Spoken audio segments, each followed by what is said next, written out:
Welcome back to Petology. I'm your host, Blair Malstravich. Now, in the last segment, we talked about what your dog should be eating, but now we're going to talk about what your pets need to eat, and that's your teeth. And joining us right now is Dr. Colleen O'Morrow.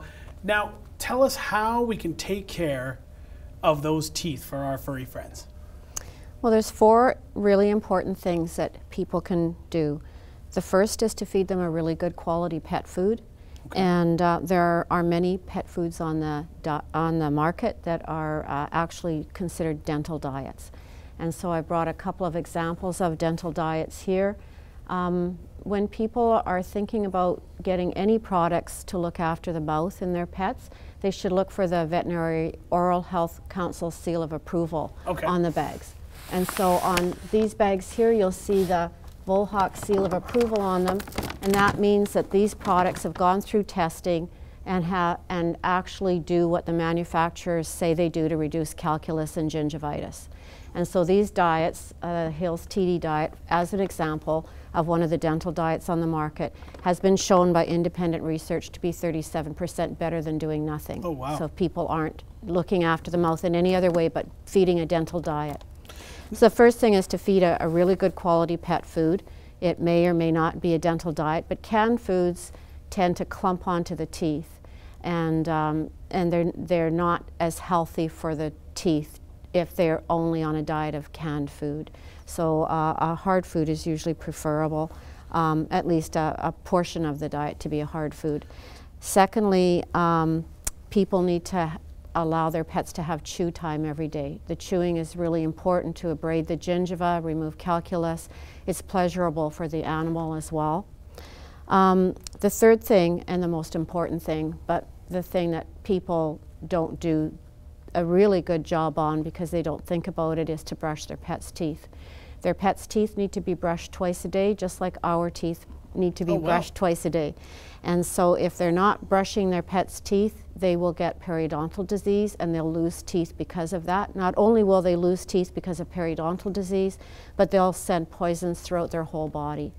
And the fourth thing is to have regular veterinary care given to their pets. So just like you go to the dentist, your pet would come in to the veterinarians and the veterinarian would clean your pet's teeth. Oh, cool. Now, I would never thought of that. And actually, you know what? I am so rude. I'm sorry. Please introduce this furry guest right here that I forgot. I'm the worst. Tell us a little bit about this pet right here. This is Muriella, and Muriella was a rescue kitty. She was a group of 9 babies that were dropped off at the doorstep of the place that I was working at. And I fell in love with her and decided to adopt her. So she's very calm for being on TV. Mm-hmm. She is. Now we can't demonstrate how to brush her teeth because we don't have that utensil here with us today. But what are some signs of poor pet dental health? I think the thing that people should be looking for is well, they should actually be looking in the mouth. So just like they comb their pet and they feed their pet properly, cut the pet's nails, give the pet a bath, they should be looking in the mouth and they should be brushing the teeth. So if you're noticing bad breath, or if you're noticing staining on the teeth, sometimes they might notice drooling, those can all be signs of dental disease. And so it's really important to be brushing the teeth twice a day. Because the most important thing is we want, of course, our pets to be healthy. Thank you very much for this, doctor. Now we're going to take a look at a spay and neuter clinic that I had the honor of visiting in Sagkeeng First Nation. Dog owners in Sagkeeng First Nation are bringing their 4-legged furry friends in for some important special treatments. What the process is that they've called prior to, or if not, they come in and they have questions and we provide the education. They come in and we do an intake of the animal, and we're going to be providing spay, neuter, vaccinations, tattoo, dog collaring.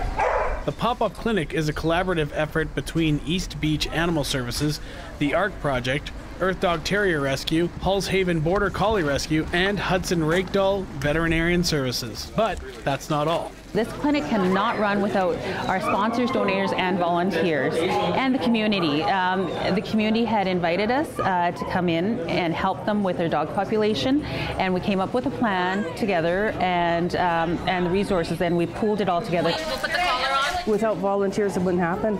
You need volunteers, you need people to come out. They spend a lot of time, like not just in one day. It takes months to get this going. In addition to spay and neutering, the vet will see if any dog is in need of additional treatments that can be done at the same time. After assessment and treatment, the dogs are taken back to relax and recoup. They're quite comfortable with the owners when they bring them in, but there are times that a dog may be skittish or shy or frightened. That's where we would come in, and we do have volunteers that are quite comfortable, have the education to deal with animals, to bring them in and make them feel a little more comfortable and get them crated. It's a big day for the dogs and a big day for the volunteers. 12 volunteers made their way from Winnipeg and over 10 from Sagkeeng First Nation, including members of the fire department. You're up early. It just doesn't start today. It starts weeks. You know, you're preparing, you're bringing out crates, you're bringing out dog food, signs, just getting the money, you know, doing bake sales, any type of fundraising events that you can get done. Takes a long time. Coming out this morning, I was up at 4 o'clock on the road, so it's been a long day already.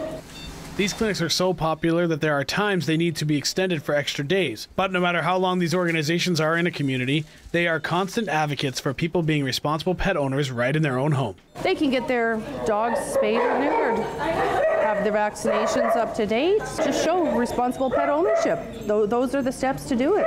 For more information on any upcoming clinics or how you can volunteer, check out Facebook for the ARC Project or EarthDogTerrierRescue.com. For Shaw TV's Go, I'm Blair Malstravich. Well, it's time for our expert panel, animal behaviorist Sammy Marr and Dr. Colleen O'Morrow, to answer your questions. First of all, we have an email from Jillian. The question is, what is the best food for my cat? Well, I would always suggest to clients that they feed a combination of canned food as well as hard food for their kitties. Canned food is important because it has a higher percentage of water in it, so it helps their urinary tract health. And of course, hard food is important too. It's healthy for their teeth and their gums to be eating hard foods. So there are many major brand names out there. I always suggest a dental diet. Because of where I'm coming from, but there are lots of really good brands out there. Royal Canin and Hills are two super good brands that they support the pet health industry through a lot of research, but there are many good brands out there. Excellent. So now we have a voicemail coming in from Rudy. There's his dog. Hi there, I'm calling for Petology. I have a little question for the panel on my 2.5-year-old Border Collie Rottweiler mutt mix, Stan. Stan is about a medium-sized dog. He's only about 40 pounds, and he's a good dog. We love him. He's pretty quiet most of the time when just my fiance and I are around.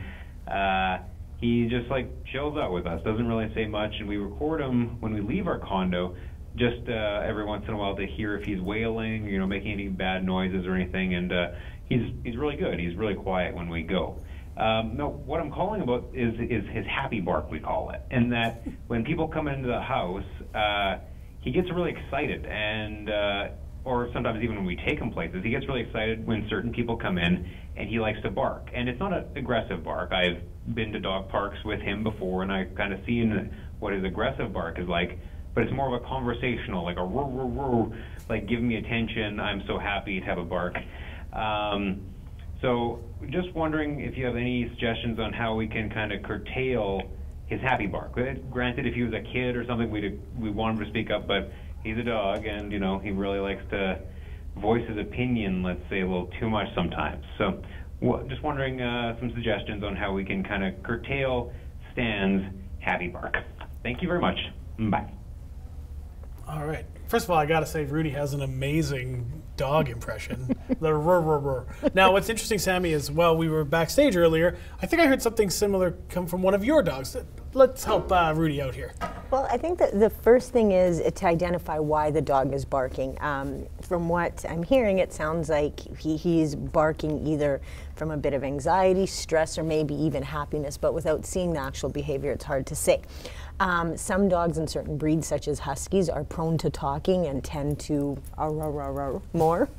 But one of the best things you can do is bring out some treats. And as people are coming in or you're going to that place, offering them those treats for being quiet. And you can't bark with a mouthful of food. So that's probably the quick, easy, simple solution would be just offering him some treats for being quiet at that time. Now the great thing is of course, there was talk about a lot of love for the pet. Now, what do you think would be some advice you would give Rudy? Well, I agree with everything that you said. I would also perhaps just throw out there maybe a barking collar. That you can get really safe barking collars that have citronella in them. When they bark, it gives them a spray of citronella in the face. They don't like the smell of citronella, and it will help to curtail the barking while they wear the collar.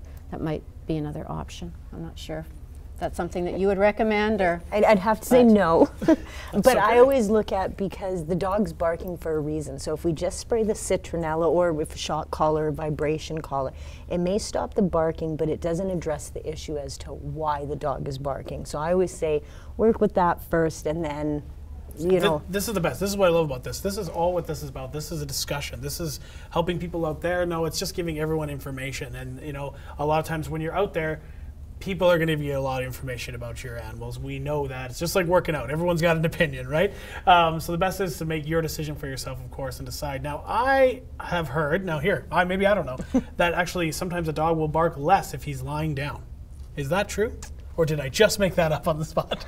I mean, I've never heard that before. This is why I don't give any opinions, because I don't know anything. I think maybe if they're lying down, they're not.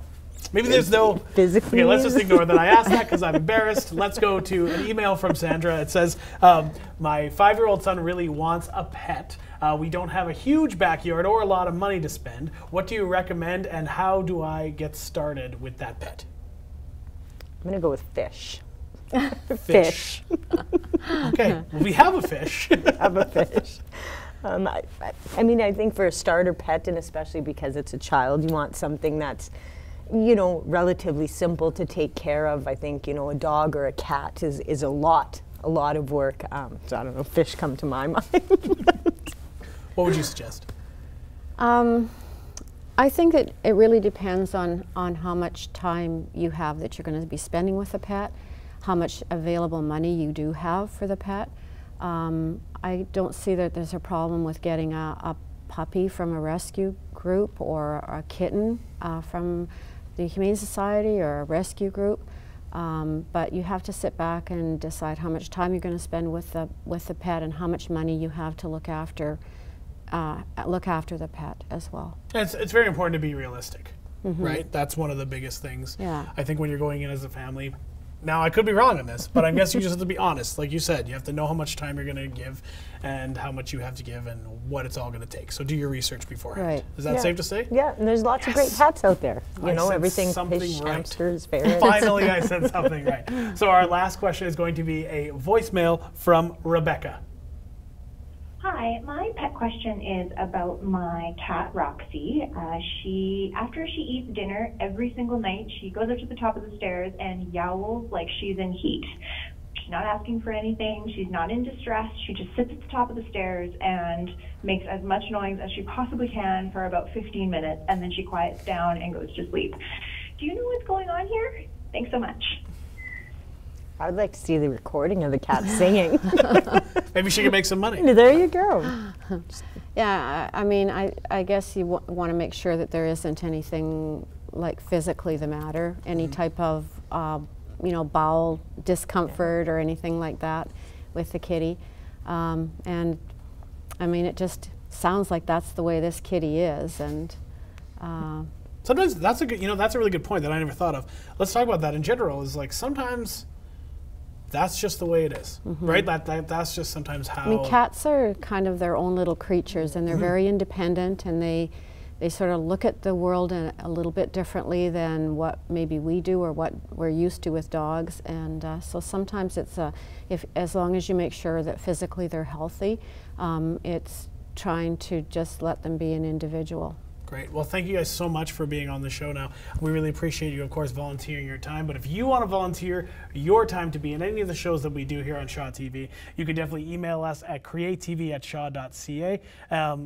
Now, it's so rewarding to volunteer, whether it's with pets or whether it's with TV stations. Whatever you can do, time is very important. So just use the most of it and have a great time and enjoy your life and enjoy your pet's life and have fun. Now, the one other thing that I want to talk about is this cool fish. Because you talked about it, Sammy, I want to know, we're having a naming contest for this fish on Twitter. Follow us at Shaw TV Winnipeg, hashtag Petology TV. What would you name this fish? Fishy. Well, we're really racking up the originality. Doctor, what would you name this fish? I'd probably call him Beauty. Oh, Beauty. I think he's really pretty. She wins that one. Thank you so much, guys. Again, now we had a chance to go down and see really beautiful things happening in Sankeen First Nation with Earth Dog Terrier Rescue and other rescues in Manitoba that went down to see all the great things that they did, and they had brought some animals back with them. But as a lot of rescues have, they have a lot of adoptables. So soon we're going to come back and we're going to meet some of those furry adoptables from Earth Dog Terrier Rescue.